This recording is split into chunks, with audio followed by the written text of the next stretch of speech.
What's up guys, I'm Joisa and I'm super excited today to share 5 valuable tips that you can use in Lightroom while editing photos. Well, you might be using Lightroom already, but then there are always something that you may not be aware of. So here is a video that you definitely want to watch and make sure that you use these. I use this on a daily basis. So guys, before I go any further, help me grow this channel by subscribing to my YouTube channel.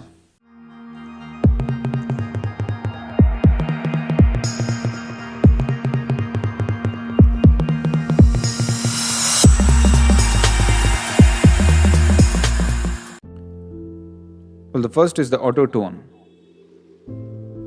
Open Lightroom and go to Develop module. Click on the basic and you will find something called tone. To the right, you have auto option. When you click on it, Adobe's algorithm will automatically identify the right setting for this image. As per my experience, it will bring down the highlights and increase the shadows and a bit of saturation and vibrance. Once you have selected, the auto gets disabled.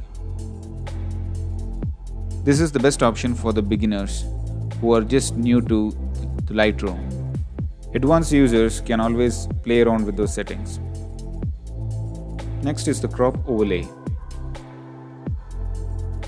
Select on the crop overlay and you get different patterns and grid formation. You can change the grid and pattern by hitting the O button in the keyboard. To switch between the spiral and other patterns, click on Shift O. The same can be applied to other patterns. Basically, the spiral will make the viewer's eye to move around and take him to the center of the circle.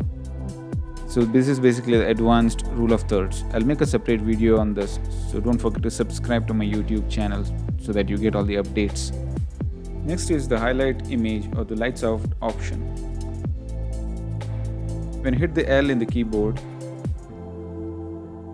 to the left and the right and around the image, the light goes dim.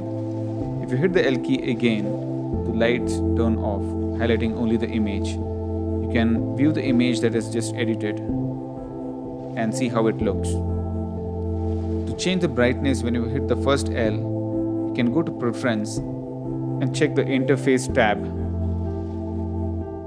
and update the dim level and screen color. Screen color is for the background. The dim level is set to default by 80%. You can update whatever level you want. Next is the reset option. Reset locally or globally.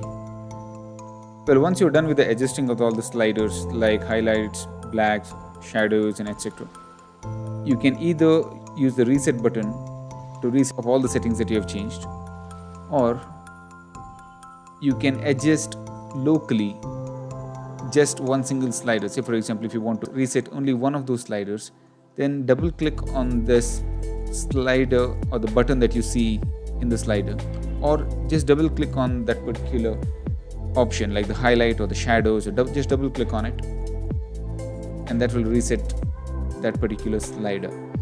Hide sidebars. Well, there are 4 arrows in the Lightroom. Hiding these sidebars will help you in viewing the image better and hence better editing. If you do not have any presets to import, then you can hide the sidebar to the left. You may not need the top and the bottom bar once you're in Develop module, as you have already moved out of Library module. You keep the right side sidebar as is because you'll need that for editing. By default, the sidebar to the right is a bit smaller in width. You can increase it so that it's easier for you to play with the slider. Well, if you think that you have learned something today, then go ahead and smash that like button, subscribe to my YouTube channel. Because every subscribe, like, comment will help me grow my channel and that will keep me motivated in coming up with more videos of this kind. So go ahead and subscribe right now.